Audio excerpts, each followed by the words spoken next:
Ayoko na mag-talk. Hindi ko po alam ano na yung kinukuha ni Tito. Diyos ko. Ang oily, tapos, oh my God, ano yan? Parang dumi lang oh my God. Wala na ako masabi yan. Sobra na. Okay, naglagi. Oh my God. Hindi ko na kaya yan tignan. Pero tinitignan ko pa din, oh my God. Oh, ano yan? Sobra na. Parang kamay ng manok yan. Di ba guys? Parang kamay ng manok. Ano yan? Oh my God. Ano yan? Sobra na. Sino kakain yan? Okay, sili. Kumuha si Tito ng sili. Tito, ano yung niluluto mo? May bago ka na pala negosyo. Sibuyas. Sobra na dami sibuyas. Okay.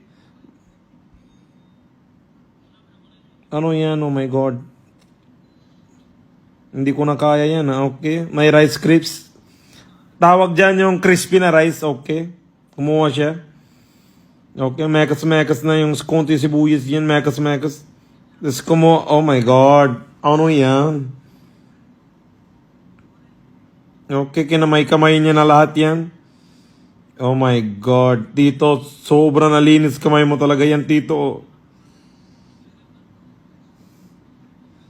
Parang kakatapos lang mag-ilo ni Tito, tapos yung pinag-iluwan niya, yan yung mini mekas niya. Mekas na ni Tito yan, oh. Okay, Tito, tama na, please. Oh my God. Mekas pa ni Tito, nilagay niya na sa newspaper. Na newspaper na ni Tito yan, okay. Yan na yung rice niyo, guys. Okay, oh my God. Nilagay niya ng konti na dumi yan, okay. Oh my God. Ano yan? Oh my God. Good luck sa kakain. Ka-eat well, Lodi.